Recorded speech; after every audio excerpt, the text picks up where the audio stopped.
officer. Now, it's a little side note. The direction of the track might go around towards the back of the building. So if you want to stay on the hardball surface along the wall of this building to follow us, that would be wise. In fact, if you want to actually start walking that way now, Saint is a very quick track.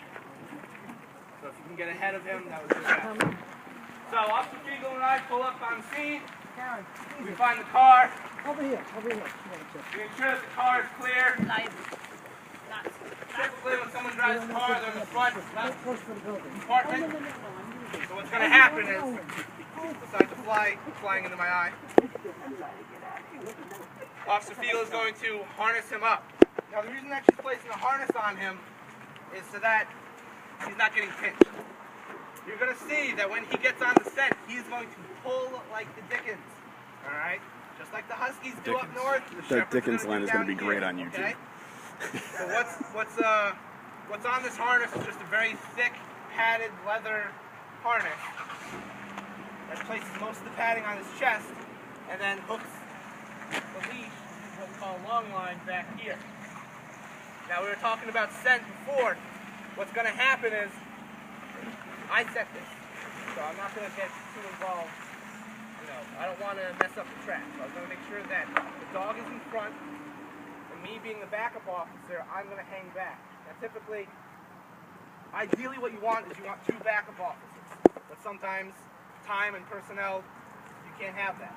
And ideally what's going to happen is you would make a wedge with these three officers. The canine and the canine officer would be in front, then you would have two backup officers, hopefully with some sort of long weapon, if not their pistol out, because again, you are tracking a felon. When the dog is out, it's usually a felon. And what's going to happen is those two officers are actually going to look around. The canine officer is going to be feeding the dog and the dog only. That is their only concern. They have to be looking out for any type of hazard for the dog or any type of ambush for the dog. Yes, some people will fight these dogs.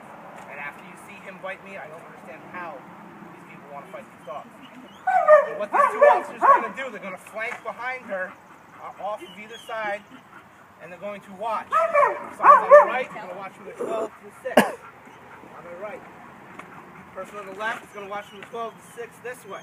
Because you never know, he might have gone like this, and all of a sudden he's back where he started. So, we show up.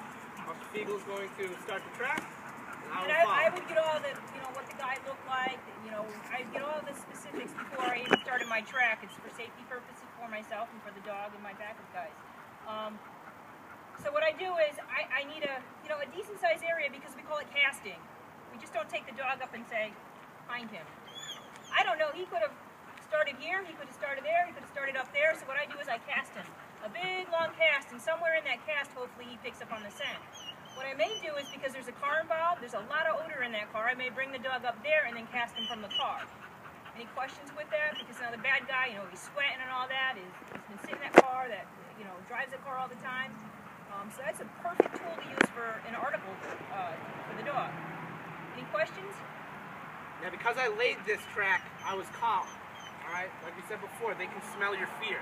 When you are scared, all you do is everything is your adrenaline, all that stuff. What that does is it adds to your scent. This is going to be rather weak, but they will do just fine. I'm going to open the door.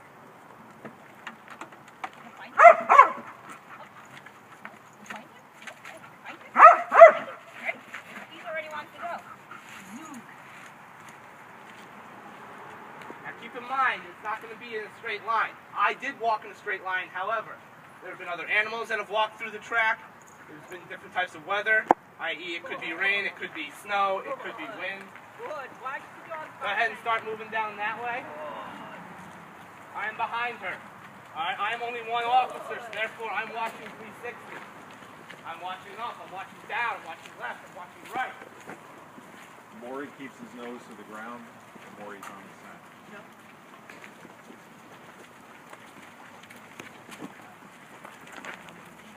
Now, when the line gets loose like that, that's when the handler stops. The dog is going to regain his bearing, and he'll find the scent and continue.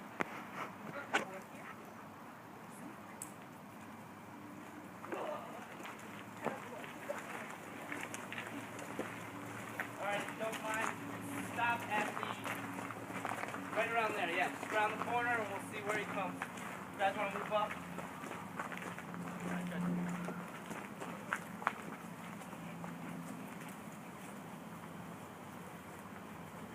Now there's always going to be some sort of distraction. There's always going to be some sort of animal feces, animal urine, an animal bed, or an animal itself. That will help sidetrack the dog. But the dog obviously knows what he needs. He's already been imprinted on my scent. He's going to get closer, he's going to get closer. I hit a toy there, so he will find it.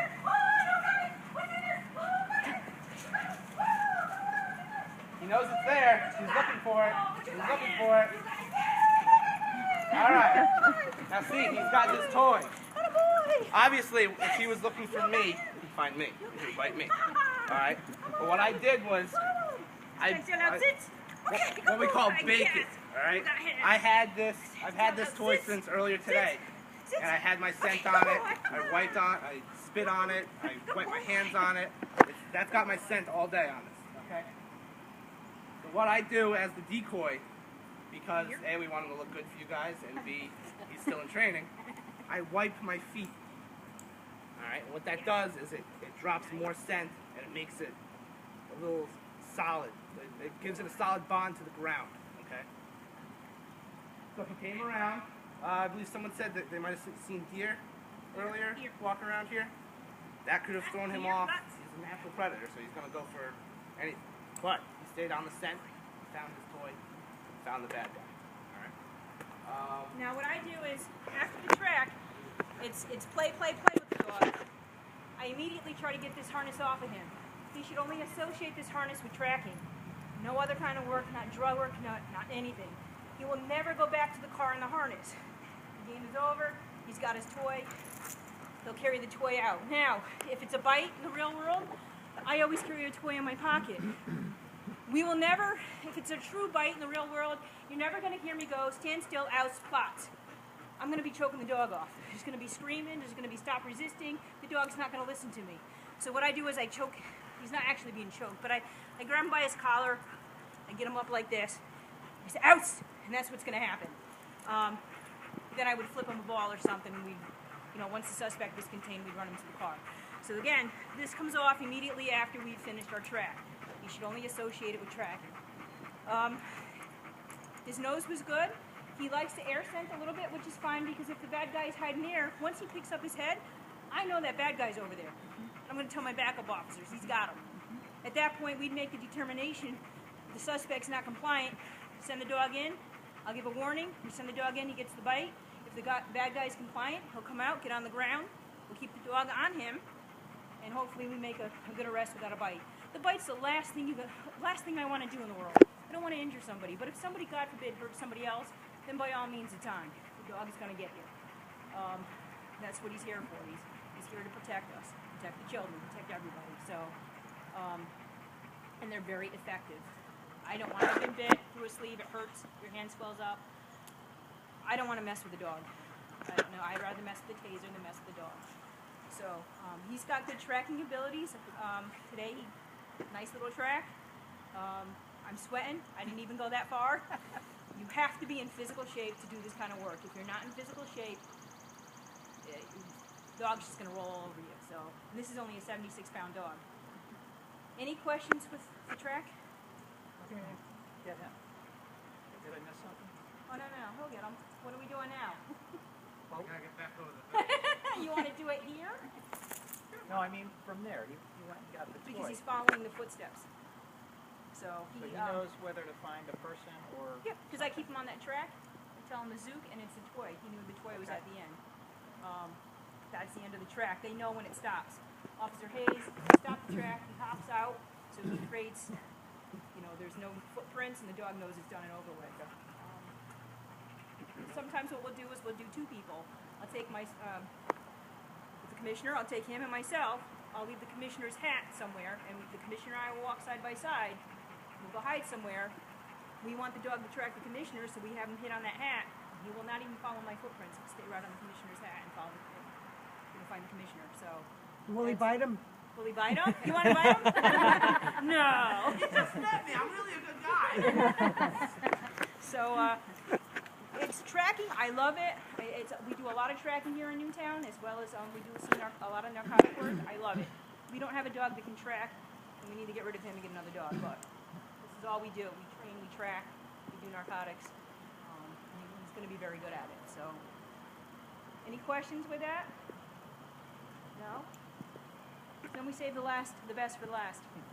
Officer Hayes is going to get beat up. Yay! So what we've been doing,